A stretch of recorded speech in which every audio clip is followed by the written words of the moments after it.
Morning. अपन Nifty के view के बारे में डिस्कस करते हैं और वीकली कैंडल्स को देखते हैं। अब लास्ट 4 वीक से देखेंगे अपन तो basically hammer sort of patterns बन रहे हैं। ठीक है, इस वीक भी एक हैमर पैटर्न था, सॉर्ट ऑफ इसको डोजी कह सकते हैं बट इसको आप हैमर भी कंसिडर कर सकते हैं। इस वीक भी एक हैमर था, इस वीक भी एक हैमर था, इस वीक भी एक doji sort of hammer sort of candle बनी थी। अब बेसिकली क्या है, आप वैसे देखेंगे कि किसी भी अपसाइड पे एक हैमर बनता है तो वो उसको अपन एक वीक कैंडल स्ट्रक्चर कहेंगे। ठीक है, क्योंकि वो टॉप पे बन रहा है तो उसको अपन हैंगिंग मैन का एक नाम दिया जाता है कि एक हैंगिंग मैन है। ऊपर जाके एक जैसे एक लटका हुआ आदमी होता है, वहां से नाम निकला है हैंगिंग मैन।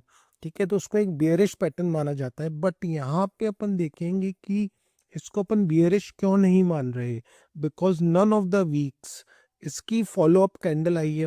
अगर इसके नेक्स्ट वीक किसी हैंगिंग मैन के नेक्स्ट वीक एक बियरिश रेड कैंडल बन के उसके लो को क्लोज करता तो अपन उसको बियरिश मानते।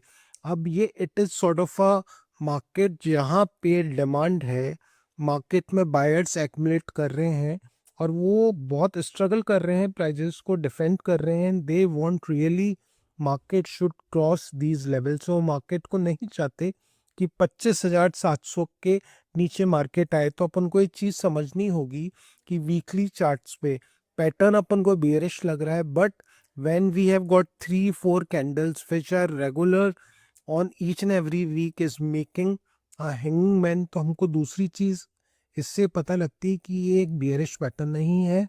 हो सकता है यहाँ पे इंस्टीट्यूशंस एक्युमुलेट कर रहे हों और वो नेक्स्ट ईयर 2026 में रैली करना चाहते हों, या जब भी उनको लगे इस किसी वीक का हाई निकलेगा तो एक अच्छी रैली हो सकती है। तो इन सारी चीज़ों को अपन को नोट करना है।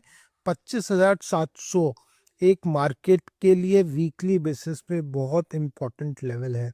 जब भी 25,700 मार्केट में ब्रेक होगा तो एक अच्छी बेरिश रेड कैंडल से होगा और उसके बाद there will be aggressive downside in the market. So 25,700 is a very important level for the market and we should always think it is a very big support। हाँ, इसके नीचे कभी भी मार्केट टूटता है तो ऑब्वियसली एक बड़ा क्रैक आ सकता है, बट वो एक बड़े बियरिश कैंडल से आएगा।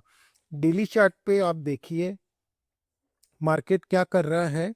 डेली चार्ट पे भी 25,700 पे डिमांड ले रहा है और जैसे ही अपने वीकली हाई को अगर मार्केट क्रॉस करेगा यहाँ से 26,200, तो मार्केट में फिर एक रैली आएगी 100-150 पॉइंट की और वो इसको अपने एटीएच हाई के पास ले जाएगी। तो जब भी वीकली हाई क्रॉस होगा तो आपको याद रखना है मार्केट में एक एग्रेसिव बाइंग भी आ सकती है और वो यहाँ से 100-150 पॉइंट की रैली कर सकता है। अब मंडे के लिए सबसे इंपॉर्टेंट लेवल्स वही, इसके लिए 26,000 हैं। मार्केट 26,000 को क्रॉस करेगा तो यहाँ से 100-150 पॉइंट की रैली करेगा और on the down side market में बहुत ज़्यादा डाउनसाइड नहीं है और हमको नीचे बाइंग दिख रही है। अगर 25,860 के आसपास आता है या 25,800 के आसपास आता है तो मार्केट बाय ऑन डिप्स है। इन सारी चीज़ों का अपन को ध्यान रखना है। मेनली ये वीडियो आपको वीकली चार्ट्स के एनालिसिस के बारे में बताने का था कि ये सारे जो हैंगिंग मैन बन रहे हैं इसको अपन को कैसे रीड करना चाहिए। It is sort of a pattern जो एक्यूमुलेशन दिखा रहा है मार्केट में और आउटराइटली अपन इसको हैंगिंग मैन मांग के बियरिश नहीं हो सकते। तो ये सारी चीज़ें अपन को ध्यान रखनी है। अगर ये इसमें सेलिंग आनी होती और यहाँ पे डिमांड स्ट्रॉन्ग नहीं होती तो फर्स्ट वीक के नेक्स्ट वीक ही आ जाती, वहाँ पे एक बड़ी रेड कैंडल बनती। बट जब लगातार 3-4 हैंगिंग मैन बन रहे हैं तो some sort of accumulation has been done और अपन ये मान सकते हैं कि यहाँ पे डिमांड स्ट्रॉन्ग है। थैंक यू, और आप इसी हिसाब से अपना एनालिसिस कीजिए। Thank you.